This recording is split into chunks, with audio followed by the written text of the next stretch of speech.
Welcome to the SAFeTY Chronicles, exploring how to keep people and pets safe from the cycle of interpersonal violence.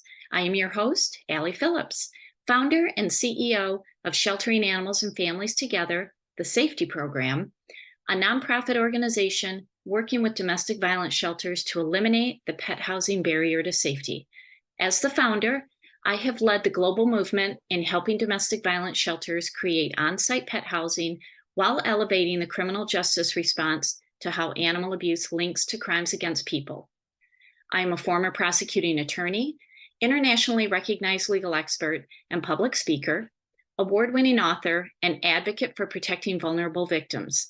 In this podcast, we will explore how and why animals are harmed in the cycle of family violence and the human-animal bond that keeps victims in harm's way with their pets. Guest speakers and I will share strategies for shelters and professionals working to safeguard survivors, why pet-inclusive sheltering is life-saving, and safety tips for those who need help. None of the content will be graphic. If you are in harm's way, please contact your nearest domestic violence shelter or call the National Domestic Violence Hotline at 1-800-799-7233. Let's get started. Hey, everybody. Welcome back to another episode of the SAFeTY Chronicles. So today I want to talk about pet protective orders. Have you heard of pet protective orders? You know, if in the field we call them a PPO. Some people call them personal protection orders, domestic violence protection orders, but I want to talk about animal protection orders. So in 2006, the first pet protective order laws were passed. And Maine, New York, and Vermont were the first three states to pass pet protective order laws. What happened at that point was that it started a domino effect of other states doing the same thing. And we now have 40 states plus the District of Columbia, Puerto Rico, and federal law that all have pet protective order laws. So I want to share my screen real quick so that you can see if your state has a pet protective order law. The green means yes, the state does. Red means no, that the state does not. So on the map, the states that do not have a pet protective order law are Idaho, Montana, North Dakota, South Dakota, Kansas, New Mexico, Mississippi, Alabama, Georgia, and Pennsylvania. All right, but hope is not lost. So let me share why. So first of all, what are pet protective order laws?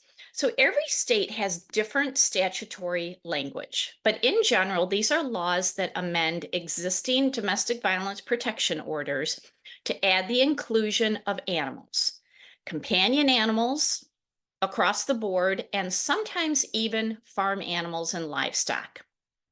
And what these laws are doing, they are protecting animals from a domestic violence abuser. So in general, when a domestic violence victim is seeking protection from a court, he or she submits a request for a protection order. Some states have court offices that will help this person fill in the form and go before the judge. Other states do not, so you need to check, with your jurisdiction. But then the petitioner, the person who is suffering the abuse, goes before a judge to describe the circumstances and requests the protection order. And the relationship typically must be domestic in nature, so a spouse, a live-in partner, a romantic partner, but there are an increasing number of states that have non-domestic protection orders. So sometimes it can be broader. What then happens is that the judge decides, based on the information provided, whether the petitioner victim, any children, or any property should be protected. And this is where animals come in. So animals are deemed property under the law of all states. Now, before anybody gets upset over that, I agree. They should not be deemed property because animals are not like a refrigerator. They are not a car. They are not a home. Okay, they are not property. They are sentient beings that feel abuse and neglect and harm the same way that a human does. But the law is very slow to catch up on this. So we just have to roll with it. So animals are deemed property under the law. So, in a general domestic violence protection order, a judge can order the offender to stay away from personal property, like a home, a car, a place of business, and not to remove any property. So, not remove a car, not remove furniture, not remove money from a bank account. So, that is pretty much across the board in all protection orders. So, we have 40 states plus the District of Columbia, plus Puerto Rico, and federal law that now have these pet protective order laws. So the judge can add animals to the property protection. But here's the thing, any judge in any state, including the 10 states that I read off, they can still add animals to the property protection. So from 2007 to 2010, I was the vice president of public policy for the American Humane Association in Washington, D.C. And I worked on a lot of pet protective order legislation to help get them passed throughout the states. So I'm very well trained in this topic. I teach on this topic to countless of criminal justice audiences at conferences. And what I've always told the audience is that animals have always been able to be added to a domestic violence protection order, and you add them to the property line item on a protective order. Okay, you can just add them. So, why do we need these laws?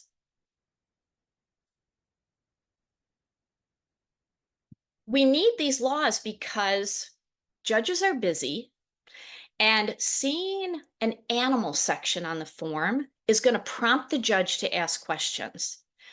Also, the petitioners, the victims of abuse, are typically unsure of the court process. They're not familiar with the inner workings of the court process, and they're likely nervous going before a judge at a dangerous time in their life. So they can forget to add animals. So, what I want to do is, I want to show you, for those of you who are watching the podcast, if you are driving, you're going to want to come back to this later. But what I want to do is show you on the screen. This is, I live in Michigan, and this is the form for a personal protection order where you fill in the information and the court starts checking boxes, that the respondent, the abuser, is, prohibited from threatening the petitioner or a child. They can't enter onto property, where the petitioner lives, or at, a work address. They can't assault, attack, or wound. They can't remove minor children. They can't stalk. They can't take property, they can't threaten. But here's what I want to talk about here. And I'm highlighting this on the screen. Here in Michigan, the judge can check a box that says the abuser basically cannot intentionally cause the victim, the petitioner, mental distress or exert control by injuring, killing, torturing, or neglecting, or threatening to injure, kill, torture, or neglect any animal in which the petitioner, the victim, has an ownership interest. The abuser cannot remove any animal from the possession of the petitioner, who has an ownership interest, and cannot retain or obtain possession of any animal in which the petitioner has an ownership interest.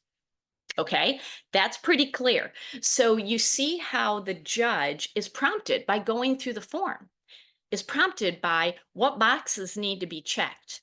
That's why these laws have really come into play, because it allows the petitioner to tip off the judge and say, look, I have animals here, and I need them protected. So it's a way to make sure that no animal falls through the cracks. Okay.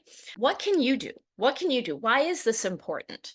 So, number one, if you know of somebody who is in an abusive environment and they have pets, or they even have outdoor animals, farm animals, livestock, find a way to let them know that they can seek a protection order that involves the pets and potentially the farm animals. Again, you're going to have to check your own unique state law.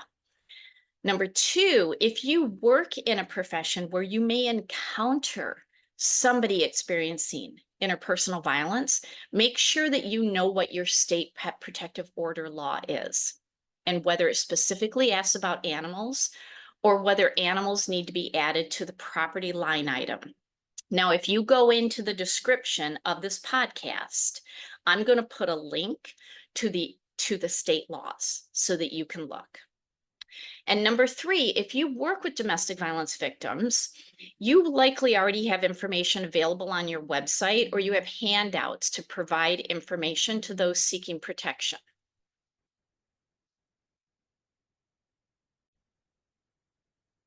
So what can you do? So number one, if you know of somebody who is in an abusive environment and they have pets or outdoor animals, maybe livestock or horses, find a way to let them know that they can seek a protection order that involves pets and likely farm animals, especially if they have an ownership interest. Number two, if you work in a profession where you may encounter somebody experiencing interpersonal violence, make sure that you know what your state pet protective order law is and whether it specifically asks about animals or whether animals need to be added to the property line item if you're one of those 10 states without this law. So, in the description of this podcast, if you open that up, I'm going to put a link that has the state pet protective order laws so that you can see what that information is and be aware. Number three, if you work with domestic violence victims, you likely already have information available on your website, maybe in a handout, so that you can provide information to those seeking protection. But does your information address animals? No matter what state you're in, whether you have a law or not, I'm encouraging you to provide information about animals because the person that you are talking to who is seeking help may not tell you that they have animals. So get that information to them. Be sure to offer the information on your website and your social media pages. And even offer the research that proves that animals are harmed and targeted in domestic violence situations, because the more information that the victim petitioner can give to the judge when going before the court, the better the outcome will be. So what I want to show you right now, and again, if you are driving, please do not look at the screen, but you can watch when you're available. This is on the SAFeTY program website. This is a resource page, and it has information that you can download. So if you work with people experiencing violence, there is a pet safety planning brochure that you can download. There is a form here, there's a picture that has some research regarding animals connecting to domestic violence. So there's just all sorts of information here that you can download. There's a flyer, there's just lots of information. And I would encourage you to grab this information and have it available so that you can provide help when needed.